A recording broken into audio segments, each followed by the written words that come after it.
Hello friends, आपका स्वागत है हमारे यूट्यूब चैनल में। आज हम रिले के बारे में जानेंगे कि एसी डीसी रिले ये क्या होता है, डीसी रिले क्यों यूज़ करते हैं। ये सारा डिटेल्स आपको इस वीडियो में मिलेगा। इसके कॉन्टैक्ट डिटेल्स भी आपको दूंगा इस वीडियो में, तो हमारे साथ इस वीडियो में लास्ट तक बने रहे। कोई भी अगर आपका क्वेश्चन हो तो आप कमेंट बॉक्स में लिखें। मेल आईडी भी मैंने दे रखा है कि अगर कोई क्वेश्चन हो तो आप मेल पे मुझे क्वेश्चन अपना या जो भी कन्फ्यूज़न है वो उसको आप मेल पर हमें सेंड करें, आपको सोल्यूशन देंगे हम। ठीक है दोस्तों, तो आइए वीडियो की शुरुआत करते हैं। ये जो रिले आप देख रहे हो ये एसी रिले है और ये डीसी रिले है। यहाँ पे इसका कॉइल की सप्लाई लिखा हुआ है। मैं थोड़ा सा इसको जूम कर देता हूँ। ये देखो फ्रेंड्स, आपको जो दिख रहा होगा ये 220/240 वोल्ट एसी दे रखा है। ये एसी ऑपरेटेड स्विच है और ये इसके कॉन्टैक्ट जो है वो 7 एम्पेयर तक लोड विथ मतलब 7 एम्पेयर तक का हम लोड लगा सकते हैं इसमें। और ये डीसी रिले है, ये 24 वोल्ट डीसी यहाँ पे लिखा हुआ है। ठीक है, और ये भी 7 एम्पेयर तक के लोड को 7 एम्पेयर तक के लोड को लगा सकते हैं। ठीक है फ्रेंड्स, अब हम इसके टर्मिनल्स के बारे में जान लें। पहले डीसी रिले के टर्मिनल्स के बारे में जान लेते हैं।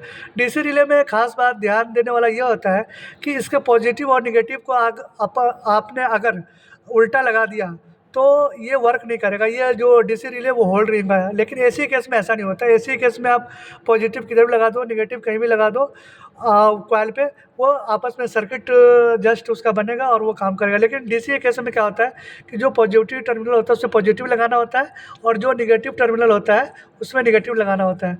ठीक है, तो आइए हम देखते हैं इसका पहले डीसी रिले के बारे में जान लेते हैं, कॉइल की सप्लाई का। ये जो इसका 14 नंबर टर्मिनल होता है वो निगेटिव होता है और जो 13 नंबर टर्मिनल होता है वो पॉजिटिव होता है। ठीक है फ्रेंड्स, अब नीचे जैसा कि आप देख पा रहे हो, ये देखो मैं इसको थोड़ा निकाल देता हूँ बाहर। ये जो आप कॉन्टैक्ट देख रहे हो ये इसका कॉमन कॉन्टैक्ट है और इसके रिस्पेक्टिव ये इसका एनो कॉन्टैक्ट है और पीछे वाला एनसी है। इसके साथ में ये एनो है और ये एनसी है। इसके साथ में ये कॉमन हो गया, ये एनो हो गया और इसके पीछे वाला एनसी है। ठीक है फ्रेंड्स, आप यहाँ पे भी देख सकते हो। अगर मान लिया कभी कभी क्या होता है कि ये कॉन्टैक्ट आपस में काम नहीं कर रहे होते हो, अगर मल्टीमीटर से चेक कर रहे हो तो ये जो आप रिले देख रहे हो, आपको यहाँ पे हो सकता है कि इसका जो रिले का बेस है वो ख़राब हो गया हो। तो आपको ये जो रिले दिख रहा है इस पे है ना कंटिन्यूटी से चेक करना चाहिए कि इसके कॉन्टैक्ट आपस में बन रहे हैं कि नहीं बन रहे हैं। ये जो 13-14 आपको नीचे वाला दिखाई दे रहा है, ये जो 13 और 14 है ये इसके कॉइल की सप्लाई हो गई। और जो 9 और 1 है वो एनसी है और 1 और 5 जो है वो एनओ है। ठीक है फ्रेंड्स, उसी तरह इधर भी सेम है। तो आप इसके कॉन्टैक्ट चेक कर सकते हो।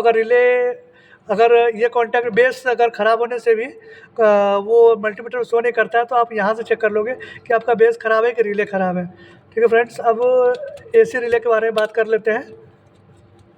ये एसी रिले है और एसी रिले में ये जो नीचे देख रहे हो ये कॉइल की सप्लाई है। यहाँ पे हमने निगेटिव दे रखा है नीचे में। ये इसका कॉमन हो गया सेम और ये इसका ऊपर में ये एनो हो गया और पीछे वाले टर्मिनल्स एनसी हो गए। ठीक है फ्रेंड्स, अब हम ये जो रिले है वो डीसी रिले क्यों यूज़ करते हैं। डीसी रिले जो है वो 15 डीसी रिले का हम ये क्या कहते हैं उसको, तो ये डीसी रिले हम क्यों यूज़ करते हैं। जैसा कि आप लोगों को पता होगा कि जो डीसी है उसको हम बैटरी में स्टोर कर सकते हैं, लेकिन जो एसी है उसको हम स्टोर नहीं कर सकते। तो मान लें कि अगर एसी सप्लाई चला गया और उस समय हमें कोई चीज़ को चलाना है तो इसलिए हम वो डीसी वाला रिले यूज़ करते हैं कि अगर एसी सप्लाई ना भी हो तो बैटरी के थ्रू ये डीसी रिले ऑपरेट करें।